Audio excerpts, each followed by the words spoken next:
Eu sou Marco Cassol, cirurgião plástico, e vou falar um pouquinho aqui como que a cirurgia plástica pode transformar a vida das pessoas e como que as pessoas podem aproveitar essa oportunidade da cirurgia plástica durante a recuperação depois da cirurgia plástica para fazer verdadeiras transformações na sua vida. Claro, a cirurgia plástica tem uma transformação física, mas talvez essa não seja a mais importante nessa capacidade de transformação dessa sementinha ou esse gatilho que a cirurgia plástica pode plantar para a pessoa transformar a sua autopercepção. Então, primeiro vamos iniciar definindo que a gente tem um corpo físico e que cuidar é amar. E que não tem como eu ser um cuidador de alguém se eu não cuidar de mim mesmo. Ou seja, se eu não cuidar do meu corpo físico, o meu corpo emocional, o meu corpo mental, os meus pensamentos, e o meu corpo espiritual, que seria, em última análise, a natureza. Então, como que eu posso fazer para cuidar melhor do meu corpo físico? Né? Para cuidar do meu corpo físico, eu preciso cuidar da minha alimentação. Então, ter uma alimentação com menos, uma ingesta menor, ou tentar cortar da minha alimentação, ou criar hábitos que não tenham dentro da minha alimentação farinha e açúcar, né? Tentar tirar o leite da rotina da minha alimentação, por mais que em alguns momentos a gente coma derivados do leite, mas pelo menos tirar o leite in natura, iogurte, essas coisas mais com muito leite. E além disso, tentar obviamente ter uma alimentação com mais natural, com menos alimentos conservados, com conservantes, né? Alimentos menos processados e industrializados, então ter alimentos mais saudáveis. Preferencialmente também ter alimentos que sejam alimentos mais orgânicos, ou seja, que não tenha um alimento que não tenha esses pesticidas, esses venenos da lavoura, que isso também é uma coisa legal, bacana. Cuidar da alimentação também, eventualmente, as pessoas precisam ter suplementos alimentares, né? E esses suplementos alimentares podem ser suplementos vitamínicos, né? Mas existem outros que não são necessariamente vitamínicos, podem ser proteicos. Existem outros suplementos que, dependendo da situação do paciente, também existe a possibilidade de fazer um suplemento com ervas, né? Da medicina tradicional chinesa ou da fitoterapia, enfim, de coisas alternativas, isso dependendo da necessidade de cada um. Mas cuidado físico também inclui, além da alimentação, hidratação. E hidratação seria tomar pelo menos 3 litros de água por dia, todos os dias. E é difícil para as pessoas, na rotina das suas vidas, ficar tomando água, principalmente pessoas que são muito ativas e que têm muitos trabalhos, muitas coisas para fazer, mas pode ter treinamento para tomar um balde d'água, né? Ou seja, uma quantidade grande de água 3 vezes por dia. Inicia tomando 500, 600 ml e depois vai aumentando isso até tomar 1 litro de água 3 vezes por dia, ou seja, 1 litro de água antes do café, antes do almoço e antes do jantar. Isso ajuda bastante também. Claro que esse cuidar do físico pressupõe que pessoas que estejam com uma ansiedade muito grande e por isso tenham comido mais do que o necessário e estejam acima do peso, que eventualmente essas pessoas tenham que fazer alguns períodos de jejum intermitente, ou seja, não comer nada das 8 da noite até o meio-dia, né? Associado a isso também uma dieta com baixo índice de carboidratos, ou seja, tirando açúcar, tirando farinhas e também, se possível, né, evitar arroz, evitar batata, ou seja, carboidratos com mais fácil processamento, né?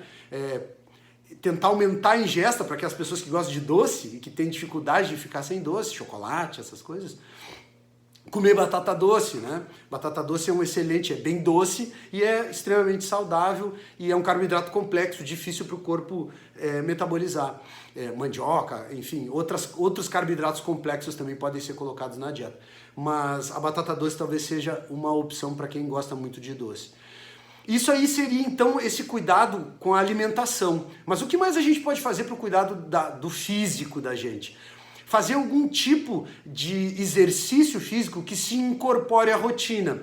Assim como essa alimentação mais saudável deve se incorporar na rotina da pessoa, também deve se incorporar na rotina dela cuidados com a hidratação, cuidados com o sono e cuidados com o exercício, fazer algum tipo de exercício. E não um exercício extenuante, absurdo, uma vez por semana, e sim alguma coisa que ela possa incorporar na rotina dela. Talvez para as pessoas que vão trabalhar num lugar específico e que tem sempre o mesmo horário, talvez uma parte de bicicleta, ou voltar caminhando, ou ir caminhando do metrô, ao invés de pegar um ônibus, ir caminhando um retorno para casa, ou voltar uma parte do trecho correndo, sei lá, opções que possam se incorporar, ou ir na academia que seja perto do trabalho, e isso seja para quem gosta de academia, ou descobrir um tipo de esporte que realmente se sinta mais à vontade e goste, uma atividade física que se sinta bem. Mas isso talvez seja uma das coisas importantes para a gente fazer para o cuidado físico. O que mais a gente pode fazer? Cuidar do sono. Como que a gente cuida do sono? Evitando ingesta de alimentos muito grande antes de dormir. Então ter uma refeição à noite, um jantar bastante leve, isso não vai prejudicar o sono. E 40 minutos antes de dormir, 1 hora antes de dormir, não ter estímulos muito importantes, porque esse período antes de ir dormir é o período que vai ficar durante a noite toda nos sonhos processando esses pensamentos, essas imagens, esses estímulos. Então evitar smartphone, telefone, TV, né, antes de dormir, se preparar para ir dormir. A maioria das pessoas não faz isso. Ter uma luz diminuída, então evitar luzes muito brancas, né, ambientes muito excessivamente claros logo antes do sono, e isso ajuda muito a ir acalmando para ir se preparando para dormir. E alguma coisa que consiga também colocar na rotina do dia a dia. Ah, mas eu tenho filhos, eu tenho marido, tenho que cuidar da casa, enfim, tem muitas atribuições. Dentro dessas atribuições, dentro da sua realidade, adaptar alguma coisa que possa melhorar a qualidade do sono. Qual é a repercussão que tem quando a gente consegue ter um sono mais reparador?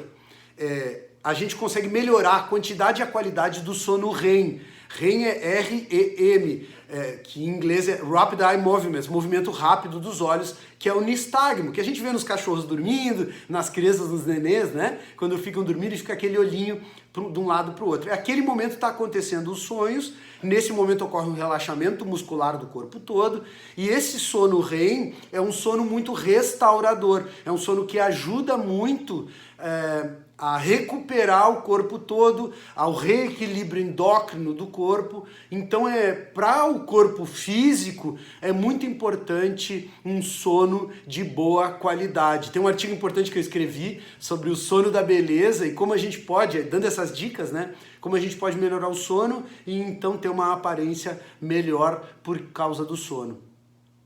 Além desse cuidado, então, com a alimentação, cuidado com a hidratação, algum tipo de exercício e também com regularidade, e também cuidar do sono, além disso a gente pode cuidar do nosso, além do corpo físico, pode também cuidar do nosso corpo emocional. O que seria cuidar do corpo emocional? É como se o corpo físico, né, esse mais denso, tivesse um corpo, como se fosse o físico, mais periférico, um corpo com uma energia mais sutil em volta da gente, um calor, né? Existem as fotos Kirlian, né? Fotos que a gente consegue ver a aura da pessoa, né? Isso são maneiras de enxergar, mas seria então esse corpo emocional, essa energia um pouco mais sutil do que a energia densa do nosso corpo. E como que a gente poderia tratar desse nosso corpo emocional? Permitindo entrar em contato com todas as emoções que a gente tem. Ou seja, não negando e não negligenciando as nossas emoções. Então, quando a gente está com raiva, poder sentir raiva. Por quê? Porque nesse momento que eu estou com raiva e tenho consciência de que eu estou com raiva, eu posso escolher permanecer com raiva ou não ficar mais com raiva. Mas não negar essas emoções. Quando a gente tem consciência dessas emoções, a gente tem a capacidade de escolha, tem a capacidade de de poder dizer para aquela sensação: eu estou triste agora, mas eu não vou ficar deprimido, eu vou ficar triste, eu acolho a minha tristeza, eu acolho os meus demônios, eu dou colinho para os meus demônios, né? Mas eu não sou este demônio. Eu estou triste, mas eu não sou triste.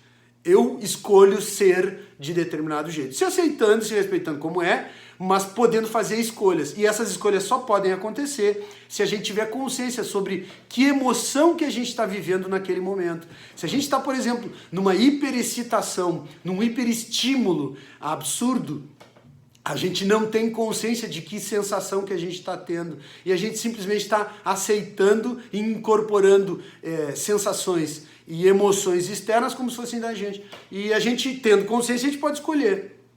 Isso aí seria uma forma de ter cuidado com esse corpo mais sutil e periférico, né? Que seria o corpo emocional. E além disso também tem o terceiro, o primeiro o corpo físico, o segundo o corpo emocional, o terceiro o corpo mental, ou seja, aquilo que a gente pensa. E eu já vou fazer um link com o negócio da cirurgia plástica daqui a pouco, deixa eu só acabar de explicar isso. Então assim, o mental são os pensamentos. Como que eu posso fazer para ter pensamentos melhores e que repercussão esses pensamentos têm na minha vida? Um caso muito simples, meu bisavô, né, o vovô Fernando, mais de 50 anos, 60 anos, casado com a vovó Ida. A vovó Ida morreu e no velório dela ele falou, cidadezinha do interior do Rio Grande do Sul, lá, uma cidadezinha pequena, Alegrete, onde eu nasci, né? O filho médico e tal, um cara bastante conhecido, né? Na cidade, mas ele decidiu, naquele dia do velório dela, que ele não ia mais viver. E aquela decisão, aquele pensamento dele, aquela decisão mental, racional que ele teve, fez com que menos de um mês depois ele tivesse morto. Sem ter nenhum problema de saúde grave, sem ter se matado, se dado um tiro, se enforcado, sufocado, alguma coisa desse tipo. Ele simplesmente morreu, porque ele perdeu a energia vital dele. Ele decidiu que ele não queria mais viver. E o entristecimento dele, ou seja, essa depressão profunda que ele caiu, levou todas as células do corpo dele a também ficarem deprimidas, e com isso a imunidade dele ficou mais baixa, e com isso ele não teve mais a capacidade de se manter bem, ou seja, de ter essa energia vital mais forte. A energia vital dele ficou baixa, é uma forma de falar isso, né? Então ele morreu. E ele morreu porque ele decidiu morrer. E a gente muitas vezes não tem consciência das coisas que a gente cria quando a gente fala o dia todo. E a gente às vezes fica se falando, se dizendo: ah, mas eu sou burro, eu sou incapaz, eu sou feio, ou coisas negativas de si mesmo, né? E a gente, naquele momento que fala isso, a gente está criando. A gente tem essa capacidade de criar essa energia. E nesses momentos que a gente está falando coisas ruins, a gente diminui a energia vital da gente. E nos momentos que a gente se coloca para cima, a gente aumenta essa energia vital, essa capacidade de vida, quantificação como a capacidade de vida que a gente tem em relação, então, ao cuidado. E eu vejo, né, cuidar como amar. Não tem como a gente amar alguém se a gente não se cuidar, e se a gente não cuidar do outro, né? Então, amar é cuidar, cuidar é amar. E então, depois desse terceiro corpo mental, o corpo físico, um mais sutil e mais poderoso, o corpo emocional, um mais sutil ainda e mais forte, o corpo mental, que tem o corpo espiritual, que não tem relação nenhuma com religiosidade, e sim tem uma relação com conexão com a natureza. Eu entendo como espiritualidade a conexão com a natureza. E como não só a natureza, o mato, né? Mas a natureza como um estado todo. O respeito à natureza das coisas e aos ciclos naturais da vida. Ou seja, o respeito ao sol se pôr e ficar escuro. Amanhecer o dia e vir a mudança das estações do ano. Aos fenômenos naturais, às enchentes, aos furacões, aos tsunamis, aos maremotos, ao poder que a natureza tem, ao poder, por exemplo, das marés, né? A influência da lua sobre as águas da terra e tal. Mas isso é a natureza, e isso é poderosíssimo, e é extremamente sutil, tão sutil que a gente não percebe. Por exemplo, que a Terra está girando nesse momento, e a gente não sente nada girar. E apesar de ser uma velocidade absurdamente grande, a gente não está sentindo isso. E a gente não sente isso porque é extremamente poderoso, mas extremamente sutil. Então essa conexão com o corpo espiritual seria, em última análise, o alinhamento do corpo físico, emocional, mental e espiritual, seria o respeito a esse corpo espiritual, ou seja, respeito aos ciclos da vida, respeito, por exemplo, à morte. A gente muitas vezes, na nossa cultura, na nossa sociedade, tem muita dificuldade em aceitar a morte, né?